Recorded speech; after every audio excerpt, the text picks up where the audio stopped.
क्या आप जानते हैं हमारे जीवन की हर जड़, हर स्थिरता और हर सुरक्षा का आधार कहाँ से शुरू होता है? वह है मूलाधार चक्र, हमारी ऊर्जा का मूल केंद्र। लेकिन क्या आपने कभी सोचा है कि जब हमारी ऊर्जा इसी चक्र पर अटक जाती है तो यह हमारे शारीरिक, मानसिक और आध्यात्मिक जीवन पर कैसा प्रभाव डालती है? भोग विलास यानी इंद्रियों और भौतिक सुखों की अति आकांक्षा हमारी ऊर्जा और मानसिक स्थिति को गहराई से प्रभावित करती है। यदि किसी का मन हमेशा इन्हीं विषयों में उलझा रहता है तो यह कई संकेत देता है। एक असंतुलित मूलाधार चक्र जो जीवन में अस्थिरता, भय और असंतोष को जन्म देता है। इस वीडियो में हम मूलाधार चक्र की हर गहराई को छूने वाले हैं। जानेंगे कि यह चक्र कहाँ स्थित है, इसका क्या महत्व है और जब ऊर्जा यहीं फंसी रह जाती है तो जीवन में क्या परिणाम होते हैं। साथ ही हम यह भी समझेंगे कि भोग विलास में उलझा मन हमें क्या संकेत देता है और इसे संतुलित करने के लिए क्या उपाय किए जा सकते हैं। तो जुड़िए हमारे साथ, क्योंकि यह सफर सिर्फ आपके चक्र को समझने का नहीं बल्कि अपने जीवन को एक नई दिशा देने का है। यह वीडियो आपके जीवन को बदल सकता है। नमस्कार और स्वागत है आपका हमारे चैनल स्पिरिचुअली इंस्पायर्ड मी में, जहां आज हम आपको बताएंगे उस गूढ़ रहस्य के बारे में जो आपके जीवन को स्थिरता और ऊर्जा से भर सकता है। तो वीडियो को अंत तक देखिए, क्योंकि आज जो ज्ञान आपको मिलेगा वह आपकी सोच से भी परे है। क्या है मूलाधार चक्र? कल्पना कीजिए कि आप एक विशाल वृक्ष हैं, लेकिन आपकी जड़ें कमजोर हैं। क्या वह वृक्ष कभी फल फूल सकता है? ठीक उसी तरह हमारा मूलाधार चक्र हमारी जड़ों का प्रतीक है। यह हमारे अस्तित्व की नींव है। मूलाधार चक्र हमारे शरीर में रीढ़ की हड्डी के निचले सिरे पर स्थित है, गुदा और जननांग के बीच। इसका नाम ही बताता है, मूल यानी जड़ और आधार यानी नींव। यह चक्र न केवल भौतिक सुरक्षा बल्कि मानसिक और आध्यात्मिक स्थिरता का स्रोत है। आधुनिक जीवन की दौड़ भाग में जब असुरक्षा और तनाव हमें घेर लेते हैं तब मूलाधार चक्र का संतुलन ही हमें ठहराव देता है। यह हमारी आत्मा और पृथ्वी के बीच सेतु का काम करता है। क्या आप जानते हैं कि हजारों साल पहले हमारे आर्षि मुनियों ने इस चक्र की महत्ता को पहचान लिया था? तंत्र शास्त्र और योग ग्रंथों में इसे कुंडलिनी शक्ति का आरंभ बिंदु कहा गया है। जब यह चक्र जागृत होता है तो एक अद्भुत ऊर्जा, जिसे कुंडलिनी शक्ति कहते हैं, हमारी रीढ़ के माध्यम से ऊपर उठती है और हमें आत्मज्ञान की ओर ले जाती है। यह न केवल शरीर को स्थिरता देता है बल्कि हमारे जीवन को भौतिक और आध्यात्मिक स्तर पर संतुलित करता है।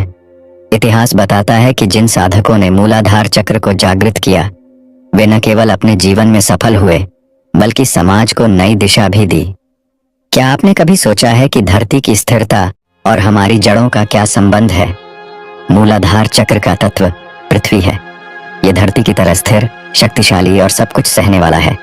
इसका प्रतीक 4 पंखों वाला कमल है, जो हमारे जीवन के 4 प्रमुख आयामों का प्रतीक है: धर्म, अर्थ, काम और मोक्ष।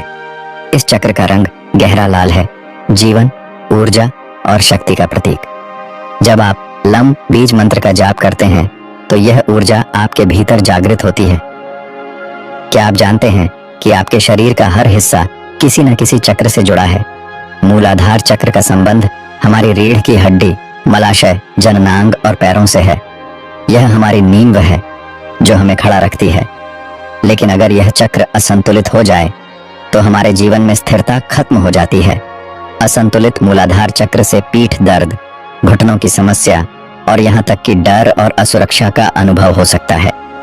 संतुलित चक्र आपको आत्मविश्वास, स्थिरता और शक्ति प्रदान करता है। क्या हो अगर हमारी ऊर्जा केवल मूलाधार चक्र पर ही अटक जाती है?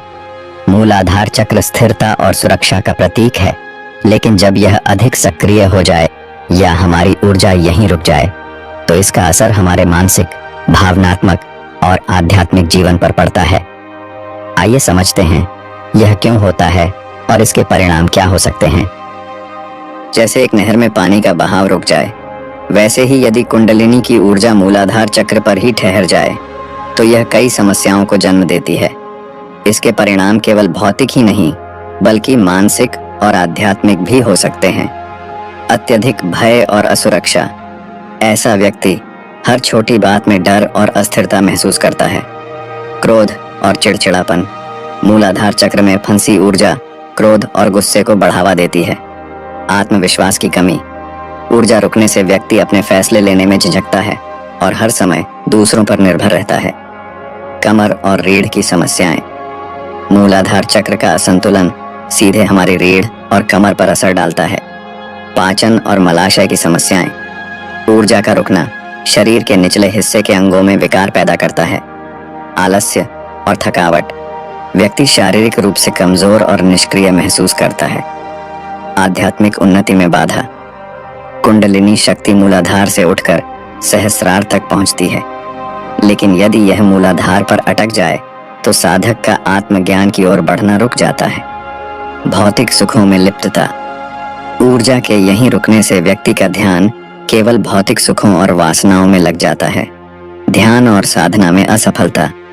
ऐसा व्यक्ति ध्यान में स्थिर नहीं रह पाता और साधना अधूरी रह जाती है।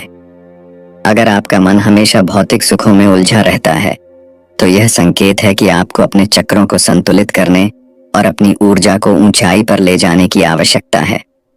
भोग विलास की ओर खिंचाव केवल हमारी इच्छाओं का परिणाम नहीं, बल्कि यह एक गहरा संकेत है कि हमारी ऊर्जा और मन किसी जगह अटक गए हैं। भोग विलास में उलझे मन के संकेत इच्छाओं की जंजीरें। मन हमेशा बाहरी सुखों की ओर खींचता है। आध्यात्मिक दूरी। व्यक्ति अपने सच्चे आत्म से दूर हो जाता है। अस्थिरता और असंतोष। मानसिक शांति का अभाव। मूलाधार चक्र को जागृत करने के तरीके। कल्पना कीजिए कि एक मंत्र के जाप से आपकी ऊर्जा धरती से जुड़कर आपके पूरे शरीर में प्रवाहित हो रही है। लम बीज मंत्र का जाप करते समय अपनी रीढ़ की हड्डी के निचले हिस्से पर ध्यान केंद्रित करें। 108 बार जाप करें और देखें कि कैसे आपकी ऊर्जा जागृत होती है। योगासनों के बिना चक्र साधना अधूरी है। ताड़ासन, वीरभद्रासन और मलासन आपके शरीर को स्थिरता और मूलाधार चक्र को शक्ति प्रदान करते हैं। धरती की ऊर्जा से जुड़ना मूलाधार चक्र को जागृत करने का सबसे सरल तरीका है।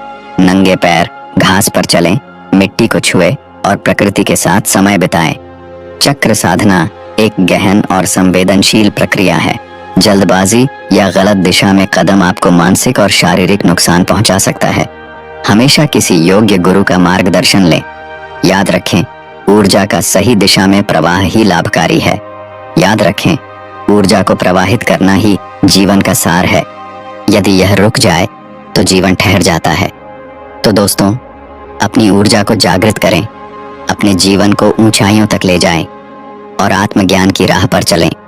हमसे जुड़े रहिए और हमारे चैनल स्पिरिचुअली इंस्पायर्ड मी को सब्सक्राइब करना न भूलें।